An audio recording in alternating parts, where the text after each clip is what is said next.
Hello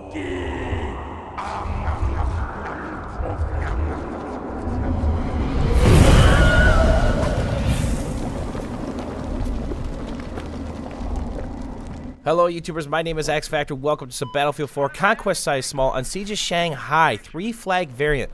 That means if you own 2 of the flags, you're bleeding out their tickets. So it's about how quickly you can get to the flags, how often you can defend and attack the flags, and eliminate the guys on your flags just like that. And I picked up the mannequin. Do I get extra points for that? And I actually get points for Conquest defense kills. Remember, whenever you're fighting from a flag or on a flag, you're going to get points as you kill. Not to mention, if you're winning the bleed back, you're going to get points as well. So we're actually outmanned here, and that's something I kind of want to talk about in this video, is look around you. What are your teammates doing? What's the mini-map telling you? Well, a lot of teammates clump up behind an elevator or behind a wall, and they all look one way.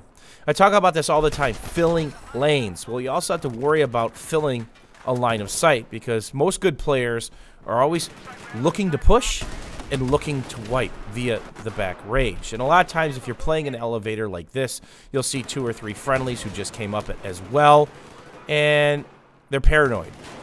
Or everybody's watching the same side. What I'm basically saying is take a look around. My left side is very vulnerable right now.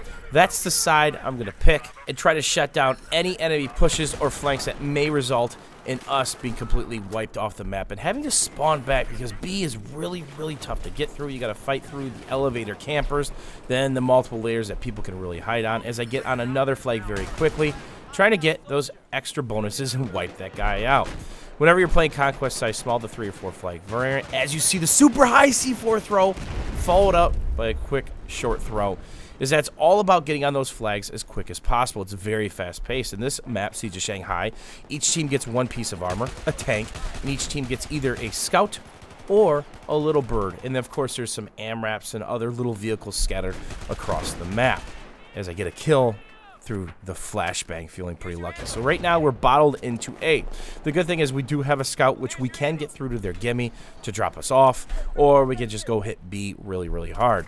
I usually like to take this elevator because you gain verticality as long as it's not camped out. You can open it from both sides, and then also you can back off if the heat is getting too much. And as I'm exposing a lot of my body right here, I can simply reposition and back off. It's about winning the burn and not chasing kills necessary. Something I see very often when playing Conquest is 2 or 3 teammates will get on a flag, you start to win that burn, then all of a sudden 1 or 2 of your teammates start getting off the flag burn radius and start chasing kills. They may or may not get them. They end up dying. Then you're on the flag burn alone, and there's somebody hiding. That burn's equal. You're not winning it. Then somebody spawns back on them, and they're winning the burn. And you got to start all over again. Or your piece of armor or tank or LAV is not on the burn radius, and he's just mowing everybody in sight, picking up 3, 4, 5, 6 kills. But he's not helping getting that flag neutral. So what does that mean? Smart players are going to spawn back as engineer and just bomb the shit out of that piece of armor. Whether it takes them 1 or 2 or 3 lives or a couple teammates to help, that's not the point. The point is you never got that flag, and your armor just got mowed. It's down for a minute and a half as I'm sharing a couple more sandwiches as we're trying to keep this B alive. This is level cap server. There are quite a few maps in this rotation, and it's a lot of fun. Remember, there is armor on quite a few of these maps, but it's mostly infantry-centric gameplay. As long as you can get to the flag quickly, you're going to rack up a ton of points playing this game mode, because there's not a lot of travel in between these flags on most of the maps. And it's something you can simply do on foot unless it's whiteout or one of the final stands, which are larger maps, and you're going to need a Jeep, an ATV, or something like that.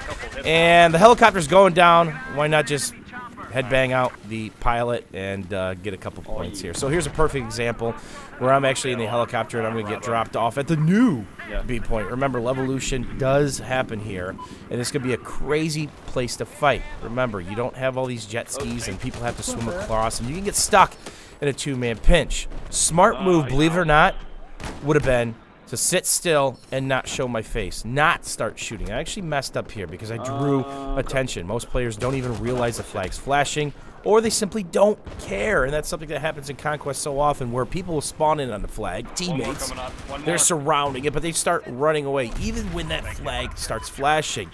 So what do I usually do? I spawn on that flashing flag probably 80 to 90% of the time, or I run back, or I'm in a vehicle, and I try to get there as quick as possible. Remember, if you go to contest a flashing flag, that might be all it takes to get it even, so it's not burning.